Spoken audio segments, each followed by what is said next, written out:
For many teenage mums, completing high school isn't an option. It's even harder for girls growing up in remote Indigenous communities where childcare and flexible schooling doesn't exist. But a group of Indigenous elders in Queensland has helped set up a unique boarding school determined to change low graduation rates. Allyson reports from Wongetty, north of Cairns. These young babies are full of potential. Curious minds ready to absorb life's lessons. Just next door, their teenage mums are trying to do the same. I want to restart my life, because when I was in Dumaji, I was very low, miserable. Yeah. So when I came here, my whole life changed. This boarding school in Far North Queensland is one of a kind. Here, young Indigenous mums live and learn with their children. Some of our girls come from very, very, very sad circumstances. They have families who love them but don't necessarily have the skill set to support them. Not all of our girls have babies because they chose to.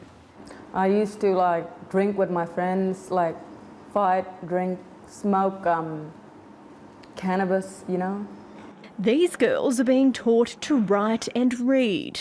Jim couldn't find a book because... But they also cook, clean and dine together. They're not just getting the academic education, they're also getting a very holistic education. Lazaria Creek was just 15 when she fell pregnant. Growing up was just mixing in with the wrong crew. Yeah, got into marijuana and alcohol. Smoking, cigarettes, yeah. And I don't understand it to be growing up like that. Family connections are encouraged to help the teens cope with being so far from home. She'll have that support and, get that education to go a long way. Maybe, get herself full-time employment or do some study. Our girls know that as much as they are proud members of their family and clan, they know that there's something more out there for their children. But taking care of a newborn is tough for anyone, let alone if you're a kid with a kid. Classes in child health, nutrition and family life are compulsory. When I came here, I got really good at taking care of Acadia.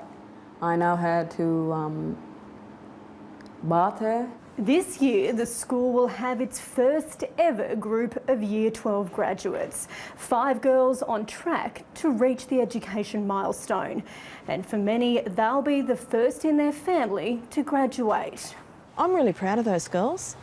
They've worked hard and they've come well and truly behind the 8 ball. Only 20 girls can attend the private school.